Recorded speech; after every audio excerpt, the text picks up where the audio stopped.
Thank you, everyone, for joining us tonight for the Tualatin Historical Society and the Lower Columbia chapter of the Ice Age Floods Institute.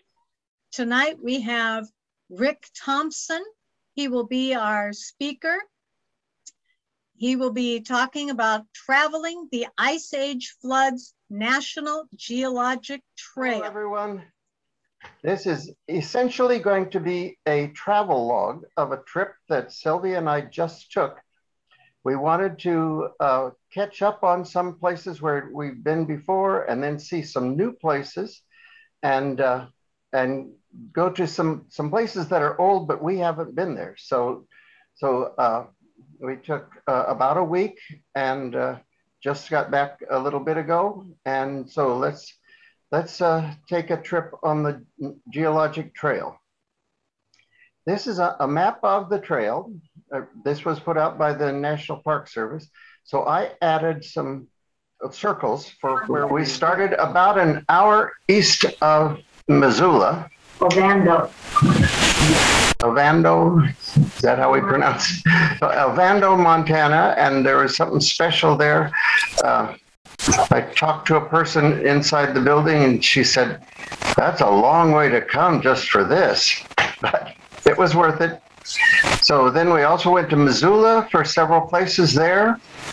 We went along the Clark Fork River where are some very special places, both geologic, because that's where the flood went through, and then also some of what's being done to let people know about the trail. Then we went to Lake Pend Oreille, which is where the ice broke out, the water broke out through the ice. We went to Spokane. We went to okay, my mind just went blank. Drumheller Channels. The Drumheller Channels, and this is an old area, but we had never been there before, so it was nice. Then we came down the gorge. We stopped at the Dalles. We came into the Portland area, and then we didn't go down to Eugene, but I've included it anyway because it's sort of the extreme south of the trail. Then we went out to the Pacific Ocean, both Astoria and the Washington side also. So that was our trip. So let's get into it. But before that, let me introduce our new trail program manager, Justin Radford. He's appointed by the National Park Service and is doing a really good job of getting organized and getting us organized. So this is the Ice Age Floods unigrid. But when you go to a national park, you always get a unigrid map.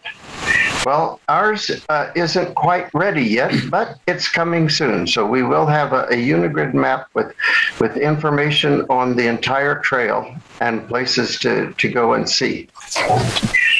While we're waiting to get the National Park Service brochure, we do have our chapter brochure, and you can get from the Ice Age Flood store a collection of all 11 chapter brochures. So this is, if you're interested in the trail, this would be a good way to go, just from the Ice Age Floods IAFI.org store. This is also on the Ice Age Floods website, and this is an interactive map. Each one of these little balloons is a significant part of the trail, and you can click on it and it will give you information about where it's talking about. I'm going to insert a little tutorial on the interactive map right here. This is the Ice Age Floods Institute website homepage. When you go there, you'll see the tab bar at the top. Use your mouse to go over to where it says Resources. Then use the mouse to go down to Floods Resources. Then go over to the Interactive Floods Glacial Features Registry. Click on that twice, and you will get the interactive map. Now it's a little hard to see what is going on when they're all so close together, so use your mouse wheel to move in or out to where you can see the details and exactly where these features are. Then just click on any of the balloons or stars and you will get the information that is available right there. You can use the mouse to move over one way or the other, or you can scroll back out so that you can get a broader scope. And there you'll find the information that is available on the Ice Age Floods Glacial Features Interactive Map. Enjoy. Our first stop was for a high water mark boulder, and it was at Trixi's Antler Saloon in Ovando, Montana. And like I said, it's about 60 miles east of Missoula and shows where the high water mark was on the east side of the lake. This is the marker itself, and it looks like this. The image is actually etched into the boulder, and so it's quite permanent. There's a close-up of it. Now, one we didn't get to because of the forest fire smoke is down at Gold Creek, Montana, and this also is a high water mark at the 4,200 feet. And the chapter there is doing several of these, as well as other chapters are when they've got a place where they can put a marker at the high water line. Our next stop was the Museum of Natural History in Missoula. We had been there before, but we had heard that there was some new information, and there was a little, but not as much as I had hoped. So this was one of the displays they had, a lake that wrote its story on the land. Now, they also had a video running that was very informative. This was another display that they had, and an interesting one, I thought. This is what Missoula, Montana would have been like under Glacial Lake Missoula. And at Missoula, Montana, it was 1,000 feet deep. So it's an interesting overview of what that would have been like. Our next stop was the University of Montana. We had heard for years. In fact, I had been there 3 times before already, looking for glacial erratics that had dropped out of icebergs on Glacial Lake Missoula. Well, I never found them because I was looking for the wrong kind of rock. Most of our erratics down here are granite. So I assumed they would be granite there, but no, they're not. This is probably quartzite that is from the Belt Supergroup in the Northern Rockies. And there are actually several of these around campus, but this is right in the middle of their oval, they call it. And it has the date of 1898 when the university was founded. Then one of the real highlights of the trip, this is up on the Clark Fork River in the little town of Paradise, Montana, and the Paradise Center is the 100-year-old grade school. Inside, when you go in, one of the first things you see is a room totally dedicated to the Ice Age floods. In the middle of the room is this interactive and three-dimensional relief map. It was all hand routed and is very accurate, except that the altitudes were exaggerated a little bit to make it more easy to see. Then a fun thing about it, on the front and on the sides are these panels with buttons that can be pushed. So you read the panel and then determine what you want to see, and you can push the button. This one is showing us where the lake itself was and the extent of the lake. So what was Glacial Lake Missoula? Whoops. Ripples, we talk about the giant current ripples, and you could push the button and it would show you where those are. What was Glacial Lake Missoula? How was the lake formed? How big was Glacial Lake Missoula? How do we know Glacial Lake Missoula existed? And one of the ways is that picture right in the middle of a gulch fill, which we did go see. Whoops, too fast on the trigger.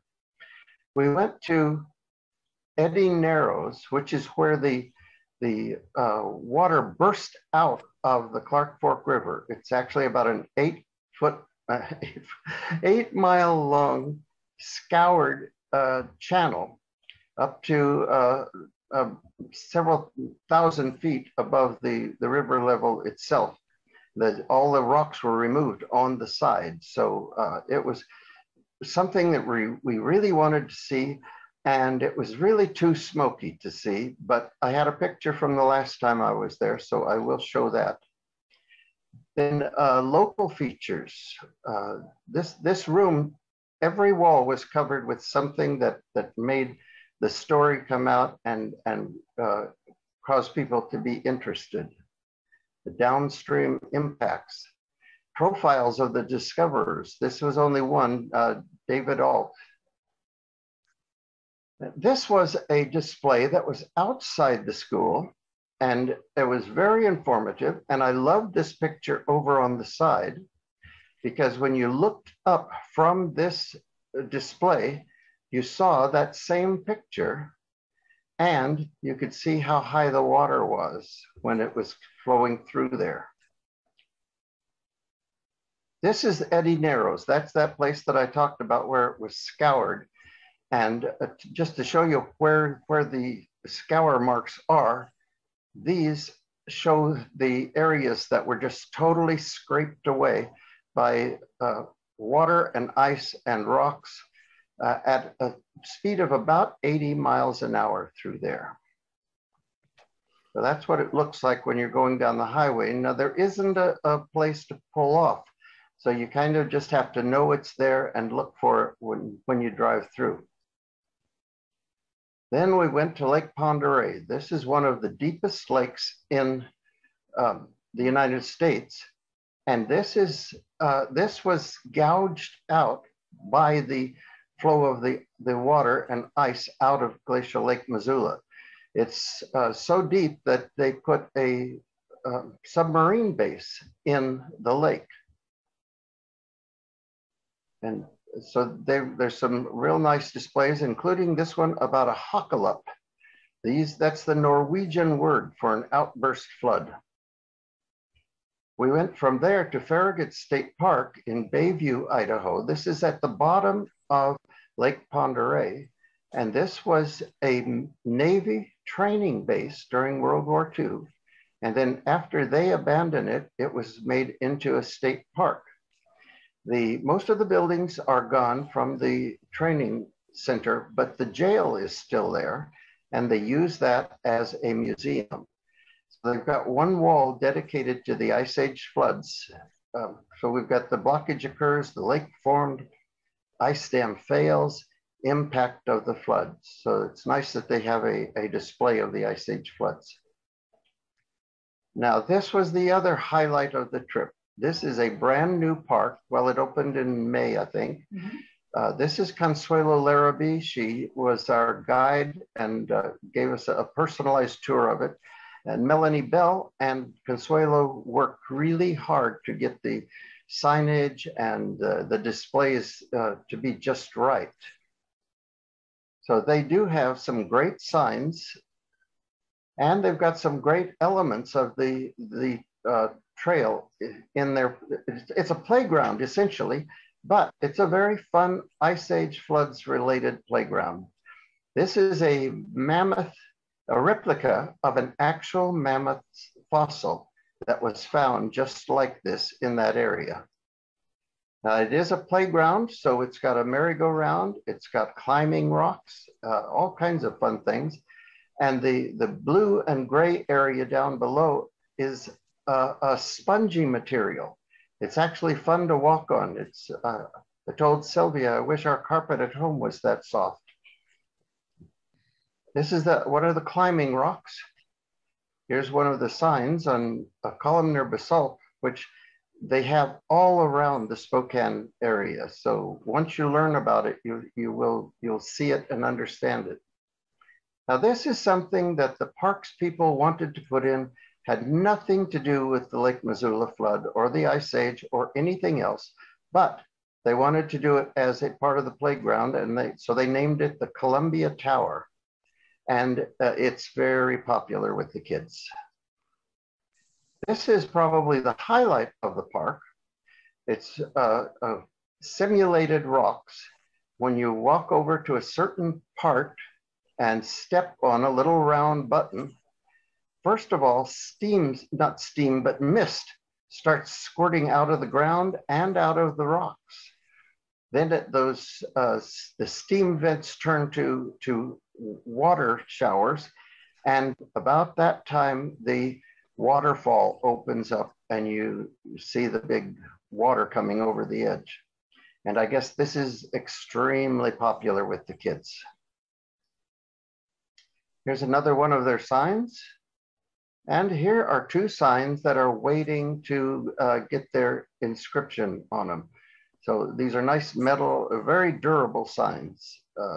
So we can't wait to get the printed part. From there, we drove over to the Drumheller Channels. This is a national natural landmark near Othello. And these are an area that was totally scoured by the floods. So, quick, there we go.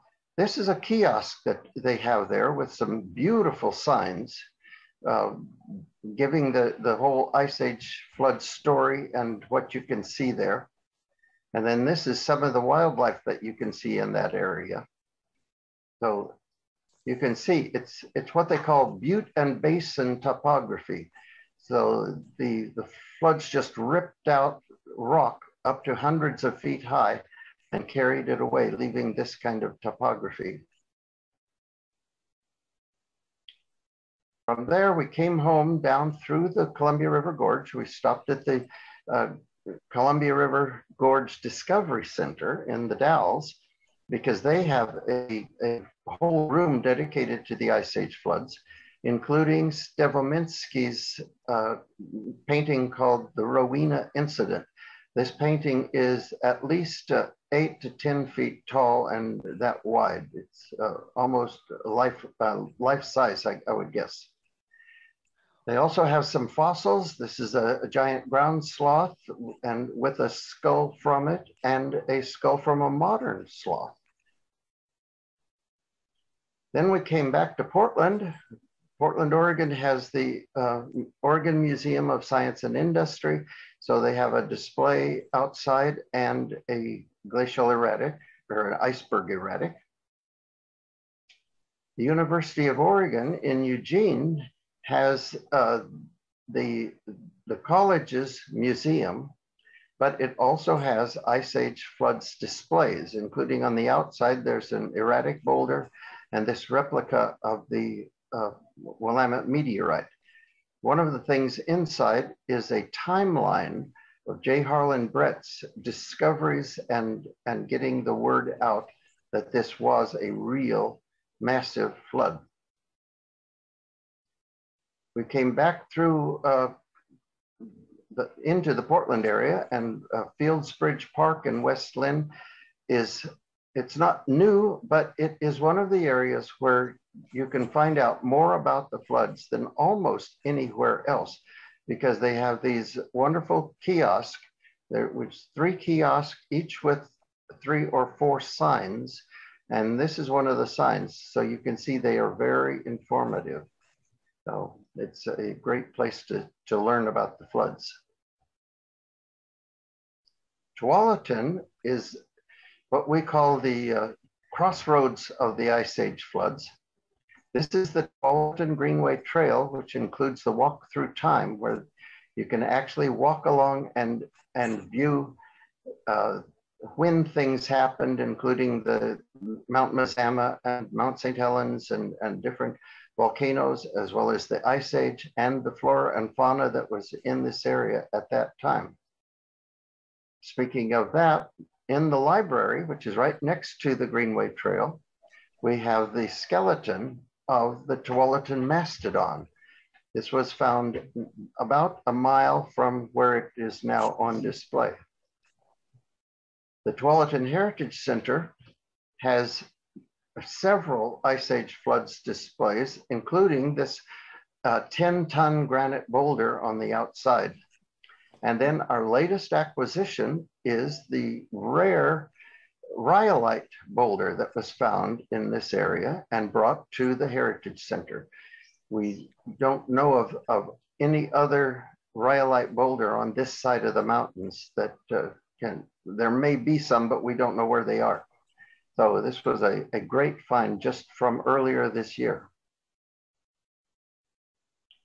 From there, we went to Astoria, and this is the Columbia River Maritime Museum, which is a great museum, but they don't have any Ice Age floods displays yet, but I'm sure they will. But what they do have is a wall-size map showing the mouth of the Columbia River. Now, if you see the little ships all over this map, those are representing historical shipwrecks. The Columbia River bar, the crossing the bar to enter the Columbia River Channel, was considered the most dangerous river bar crossing in the world. And this area was called the graveyard of the Pacific. And the reason for that is because of all these sediments from the Ice Age floods shifting back and forth constantly, making it almost impossible even today for ships to go over without a guide. And sometimes the pilot boats have trouble getting across the bar. Speaking of across the bar, we went across the river to the Washington side to Cape Disappointment. Now, people want to know, why was it Cape Disappointment? Well, because a Spanish explorer was coming along and he put on his charts that there was a very large river there. Well, another Captain Mears came along using the Spaniards' charts and couldn't find the river. So he named it Cape Disappointment. But it now has an Ice Age display. It's rather small, but very informative. This is a 3D map, and you'll see down at the bottom is the land, and there's the present day mouth of the Columbia. Now, the Ice Age floods coming out of the Columbia past the Ice Age coastline. The water was 200 to 400 feet shallower then than it is now. So the coastline was out there. Then this is the Astoria Canyon. This is a very deep underwater canyon created by these massive floods and the heavy sediments. The sediment is heavier than water, of course. With it rushing out, it cut this underwater canyon. These ridges are caused by the subduction zone, where two tectonic plates are meeting or have met, and they've left those ridges. Then there's the flood sediments. Up to 50 cubic miles of sediment was brought down from Washington and dumped out to sea and all the way down to Northern California. So that was our Ice Age Floods tour. And we hope that's informative. We sure enjoyed it. And this is a map that is available at the Ice Age Floods store online. So now you can start planning your own trip. This is the interactive map again, which is available on the IAFI.org website. And here is the website, IAFI.org/floodscapes. Also a lot of other information on the website. This is the interactive map. And as we find new things, new things to tell about the flood, they are added to the map. So it's a living document, as they say. So thank you very much. Hope you enjoyed this as much as I did. Very good. And if you'll stop screen sharing.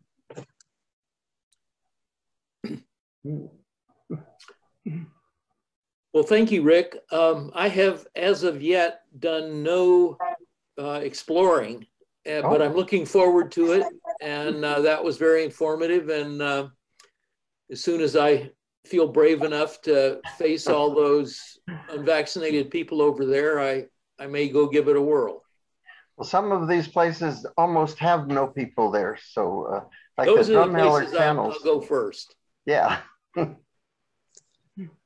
But don't go to the park in Spokane, because I guess from dawn till dusk, it's normally loaded with kids, especially. Okay. Well, choose the time when they won't be there. It's well worth the stop. Yes. So do we have questions? Where did they find that rhyolite boulder? It was actually at a school in Lake Oswego. We were notified by one of the construction supervisors, and he knew this is an unusual rock. So he contacted me. I contacted Scott Burns. Scott Burns got a mineralogist out there. They confirmed, okay, here's what it is. And then the school actually donated it to the Tualatin Ice Age Foundation. So that's why it's now at the Heritage Center. And it's quite unusual. It's not like any rock that I've ever seen, really. Yeah. No idea where it came from? Just east of the mountains. Okay. So that's, Scott has a question, or maybe an answer even. Yeah, just the answer to where did it come from? It has to be Eastern Oregon or Northeastern Washington. And for something that is that large to have gotten over here, it had to have been transported by one of the Ice Age floods. And so we have a student at Portland State who is going to be doing the mineralogy and trying to match it up to different sites in Eastern Oregon and up in Washington. And then working on, getting it into the rivers and on some type of raft to get it down, or maybe it just was bottom load bouncing down over the 40 different floods. So I just want to say, Rick, wonderful trip that you and Sylvia did, and thank you to you and Sylvia for putting together this incredible program. I just loved it, and I think it will. I hope that you will get a chance to give this to all of the chapters. And get them enthused about getting out to see the others. I also was in Paradise last week. We had a Friends of the Pleistocene trip up in the Missoula Valley and looking at Glacial Lake Missoula. And so a lot of us who have been working on this for a long time were there, and it was fun. But I fell in love with that little place at Paradise, and you've talked about that school. I think everybody should go see that. It's a wonderful one. If you go to the next town in the valley, which is Plains, go to the north and go up to the top of the pass, Markle Pass, and that's where you get the view of Camas Prairie. And so if you're there, you get to see those very, very famous ridges that were produced by the flood. So very, very close to Paradise. So other than that, great job. Thank you very much to both of you for putting this together. Well, thank you. Someone else had a question.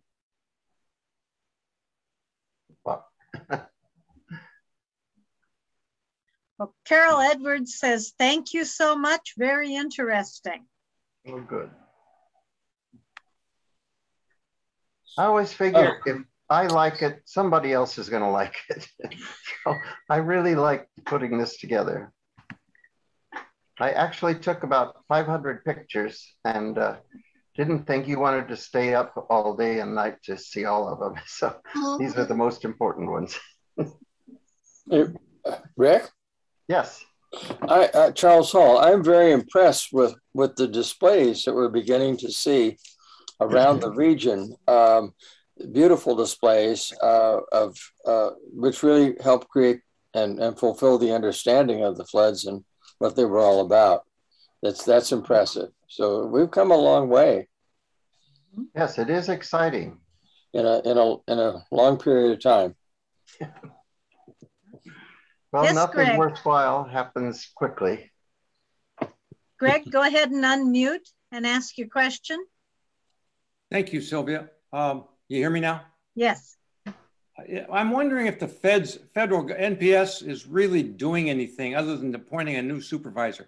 I've just had the sense it's completely up to the chapters.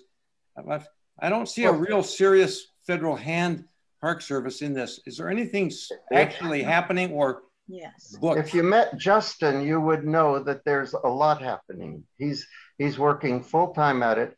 Because of COVID, he's not allowed to travel. Mm-hmm. So he really wants to get out and see these things himself, but he's not allowed to at this point. But they're working on that Unigrid map. They are looking for different ways of getting it funded. And I think they are doing a great job I mean, they are limited. They weren't given any money by Congress when they made the trail. Right. So, and that's where the chapters do come in, because things like the park in Spokane and that Paradise Center, that's all privately funded, or well, private and public, but it's not through the federal government. A lot of grants are being written. And what we're doing in Tualatin, we've got the Ice Age Floods Foundation that it has put together a video showing what we have down in this area. And we're looking forward to putting together a center where people can actually come. I guess you'd call it an interpretive center or something. Mm-hmm. So that'll be in Tualatin. Yeah. Now, Dan Foster was appointed trail superintendent, but he was also in charge of the entire Lake Roosevelt area. So Justin Radford is the first full-time trail person, the program manager. And he just came on board this last year. Like Rick said, COVID has slowed everything down.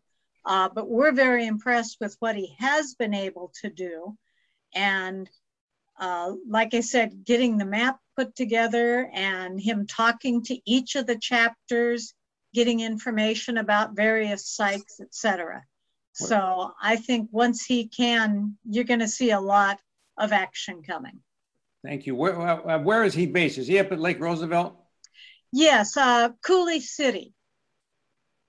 Yeah, he actually lives in Bend, but he's based in Coulee City. So he kind of goes between the two. Thank you. And his credentials are great. Mm-hmm. He's done this sort of thing for the National Park Service for probably 10 or 15 years now. And he puts together videos, advertising, actually helped coordinate some other trails in the national parks. So he is the right person for the job. Okay, we have a question from Julia Westerberg. It says, is it possible to see again the video about the Ice Age in the Tualatin Valley, which was previewed a couple months ago? Scott, you want to answer that one? Yes, and we need to do an official presentation to the city council. And then once that's open, then we will probably post it on our website, but it would be fun to show it here. We had some technical difficulties last time. Yeah, unfortunately. Yeah, and so I think it would be fun to do it again. I think it would be very good. And hopefully the library will have opened up coming up this fall, and that we'll be able to show it periodically at the library, because that is our visitor center for the time being. Mm-hmm. So you will let me know when the city council has seen it, because they were so kind to support financially a portion of having that video done. So you'll let me know when that's done, and then we can see about scheduling maybe to do it on one of our programs again. I think so. Be good. Thank you.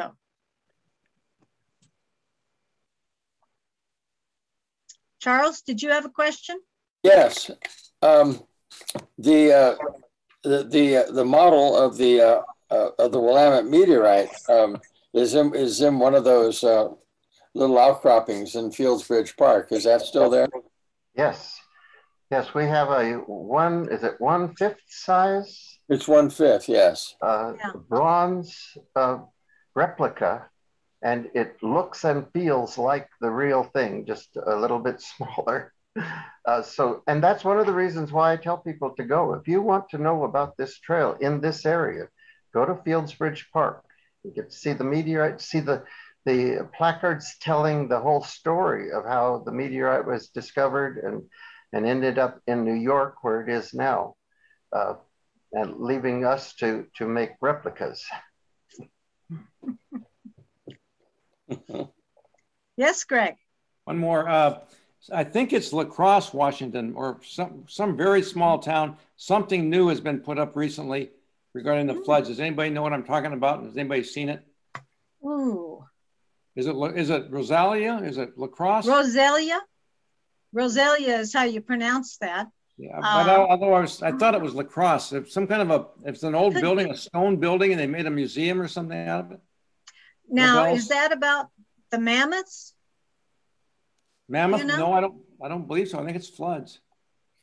Okay. You know, Lloyd Stoss would know about that, and I'm sorry, yeah. I do not know, or we certainly would have stopped there. Yeah. So, because we were, in fact, I think we went through Rosalia. It might be. I'm thinking it's La Crosse. I'm thinking it's La Crosse. Yeah, it well could be, and I believe that's in the Palouse Falls chapter in their area. Okay. It might be on the interactive map. Yeah. Okay. Okay, someone else wrote here, I think there is supposed to be an Ice Age trail connecting Sherwood, Wilsonville to Tualatin. How is it coming along? Does anyone know? Yvonne, do you know? Unmute and give us a little background on that. Okay, can you hear me?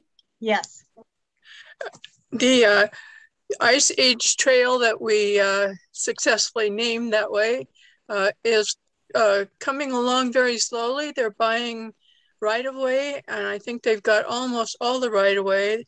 This is the area where the floodwaters left the Tualatin Valley and went into the Willamette Valley as they were going out.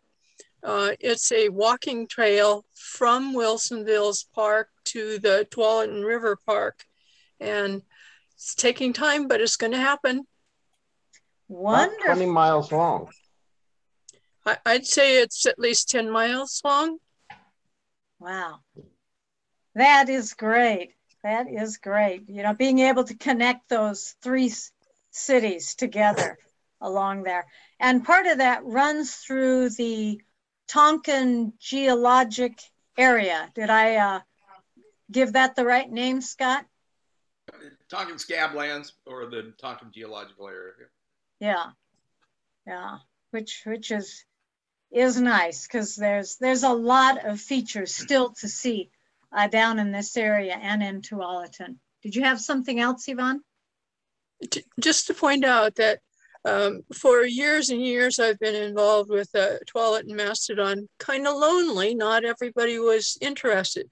But in this last year or so, with Scott Burns and Rick and Sylvia Thompson and some of those others, a lot of interest is now being shown in the 3 stages of ancient animals, ancient floods, the Native Americans, and I do believe that the video is going to help. But a lot of people coming out to dig and inspect the area. Appreciate it. Great. Great. It's exciting times. Yes, absolutely. Kind of slow motion, exciting times. Right. Do we have any other questions or comments? Wait a minute. Greg is correct. about it being in La Crosse. They have restored several old stone buildings as places where the tourists can stay overnight, as I understand it. But Lloyd, and I believe he means Lloyd Stoss, the president of the Palouse Falls chapter, she's talking about there. But Lloyd will definitely have more information than I do.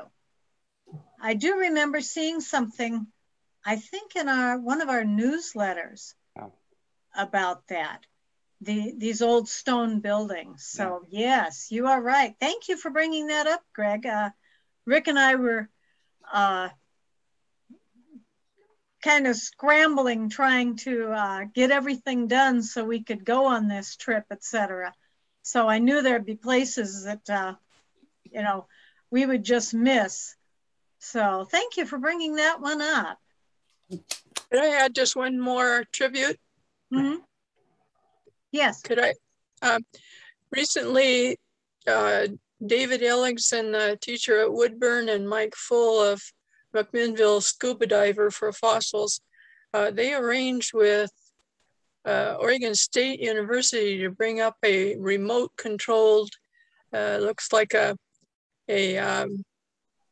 big heavy piece of equipment, $180,000 piece of equipment. And with Scott's leadership too, they probed the Tualatin wetlands to see if there are more bones and fossils left there. Scott can explain what happened and in terms that you guys can understand.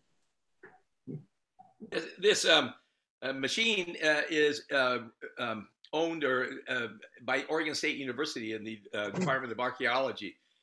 And a professor down there, Lauren, it brought up here, and he dug 2 holes, each one about 20 feet deep in the wetlands, and then hit refusal. And then he's got them cased. He gave them to David, who gave them to me.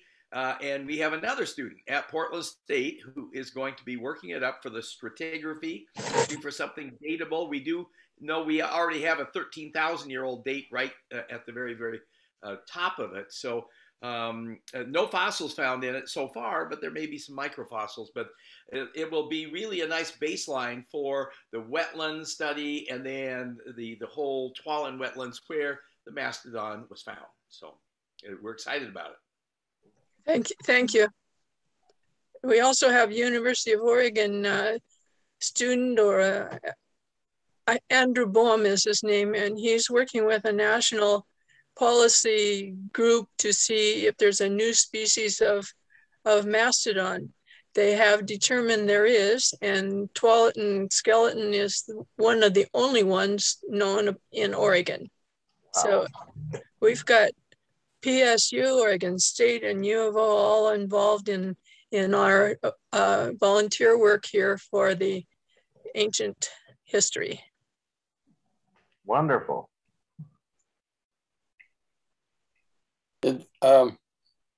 Yes, Charles. There was an interesting thing that I heard on the news, and then I researched it about carbon dating of some trees in the Mike Miller State Park, just south of Newport, having to do with tsunamis and things. And they determined from what they found that there was a tsunami there in 1700. So that was interesting. And then, of course, they're now also looking at similar trees in Fukushima, Japan, where there was a major tsunami there. And to see if the interruption in the growth of those trees is anything similar to the interruption of the growth that they saw in the trees in Newport. It's pretty interesting. And that tsunami happened on March 11th of 2011. Interesting. 2011, yeah. Mm-hmm. So, all right. All sorts of new stuff coming up. Yeah, definitely. Well, I think that concludes our meeting for today. Thank you so much, everyone, for attending. And we hope to see you next month at our next meeting. Thank you for joining us. Good night. Thank you. Good night. Good night.